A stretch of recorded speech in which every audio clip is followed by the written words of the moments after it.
Bom, a gente falou aqui da reunião que aconteceu entre o José Boto e o representante direto do volante Jorginho do Arsenal. Pois é, tudo deu certo, eles acertaram, né, os valores, ambos os lados cederam, né, o Jorginho cedeu um pouquinho a pedida, o Flamengo esticou um pouquinho a corda, cedeu também um pouquinho aos valores, e aí chegaram a um denominador comum.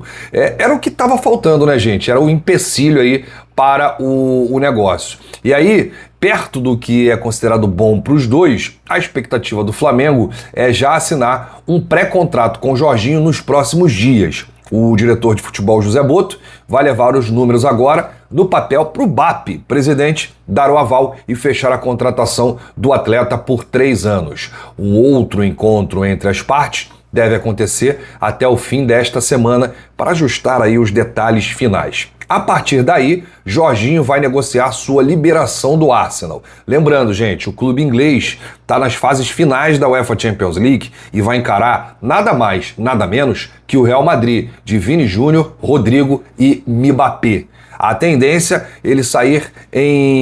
era ele sair no final do contrato, lá para o fim de maio. Mas com esse acerto iminente com o Flamengo, agora a possibilidade do volante chegar um pouco antes do Brasil é real. Desta forma, serão colocados na balança os valores para compensar a saída antecipada, já que ele abriria a mão de receber dos ingleses. Até isso o Jorginho vai fazer para chegar mais cedo ao Flamengo.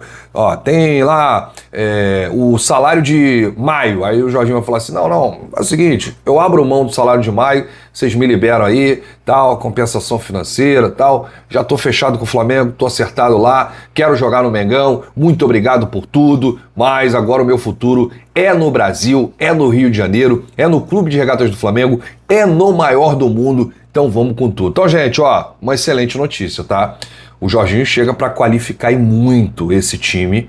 Eu acho, minha opinião, que ele vai chegar. Não vai ser titular assim, de primeira. Eu acho que o Felipe gosta dessa questão aí um pouquinho de hierarquia, mas isso aí é até a página 2, tá? Se o Jorginho começar a jogar muita bola, ele vai assumir a titularidade de alguém ali do meio campo. E aí, não me pergunte quem.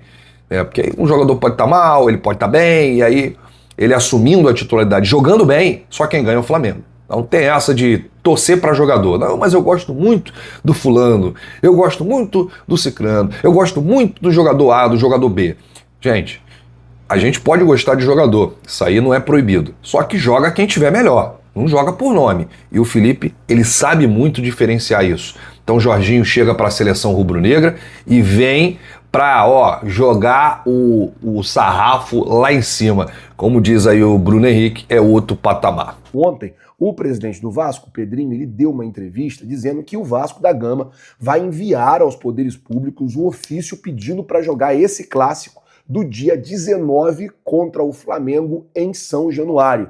A alegação do Vasco é aquela mesma, que tem que jogar em São Januário, porque no Maracanã não se sente tão confortável. No dia 18 vai ter um evento da Igreja Universal no Maracanã, então o Vasco está usando isso também como argumento, que vai ter um evento um dia antes, pode não dar tempo de preparar o estádio para o jogo no dia seguinte, e o Vasco quer jogar em São Januário a todo custo. O presidente Pedrinho chegou a dizer que, se for necessário, torcida única para que esse jogo aconteça em São Januário, ele topa que seja torcida única. Eu vou dizer, o Felipe Luiz ele até falou, olha, eu achei que o Vasco fez certo em tirar o jogo do Campeonato Carioca do Maracanã e levar para o Engenhão. Ele falou, achou que o Vasco, Felipe Luiz falou, né, eu achei que o Vasco fez certo, porque tirou o Flamengo da zona de conforto. Só que, cara, a que custo vai tirar o Flamengo da zona de conforto? A pegar uma tradição do futebol carioca, que é os clássicos com 50-50, e acabar com ela? Porque o clássico 50 por 50 dá a possibilidade do torcedor do Flamengo, torcedor do Vasco, irem lá, cantar, fazer uma festa bacana, e ainda que não seja no Maracanã, que seja no Engenhão, ou que seja em outro lugar, sem ser São Januário, onde não apresenta a segurança, o Pedrinho ele está colocando essa tradição, ou melhor, a vontade dele como presidente do Vasco à frente dessa tradição. Eu não estou aqui reclamando o fato dele querer tirar o jogo do Maracanã. Ele tem o direito. Agora, querer acabar com a torcida, com as duas torcidas. A gente reclama tanto de São Paulo, a gente fala tanto de São Paulo, que o futebol São Paulo está acabando por causa disso. Estamos indo, infelizmente, para o mesmo caminho por conta de uma vaidade. Vamos ver o que vai acontecer. Ele falou que iria enviar esse ofício ao Ministério Público e ao BEP. Tomara que os poderes públicos travem aí o ímpeto do presidente do Vasco, que esse jogo seja jogado no Engenhão ou em algum outro estádio, mas que não seja com torcida única. Não pode ser torcida única, não é legal torcida única. O futebol precisa das duas torcidas e eu sou muito a favor disso, é claro que dentro de um protocolo de segurança. Falando de torcida, de arquibancada, o Flamengo fechou um setor do Maracanã, leste superior, não foi? No jogo contra o agora a gente teve contra o Internacional, né? Foi o leste superior. E mesmo assim o Flamengo teve 48 mil, torcida batendo recorde do Brasileirão nesse momento, 48 mil mesmo fechando um setor. Foi uma estratégia nova da diretoria. Tá? O BAP, então, decidiu reduzir os custos e tentar aumentar a rentabilidade do Maracanã. O clube optou por abrir setores conforme demanda. Então, como não tinha esgotado os setores sul e leste inferior, não foi aberto o setor leste superior, o que gera uma economia de custo. Tá? O público de 48.453 gerou uma receita bruta no borderô de R$ 3.150.000. Como a gente tem aí os borderôs, esse valor é levemente inchado pela regra da CBF, que obriga a contabilização do sócio-torcedor no mínimo com o preço. Tá? E aí a gente tem ali, público 48.103, a partida diante do São Paulo em 2024 teve a receita bruta de 2.496. Então o Flamengo aumentou a receita com um pouquinho mais de público, 48.453, o Flamengo aumentou drasticamente a receita em R$500 mil.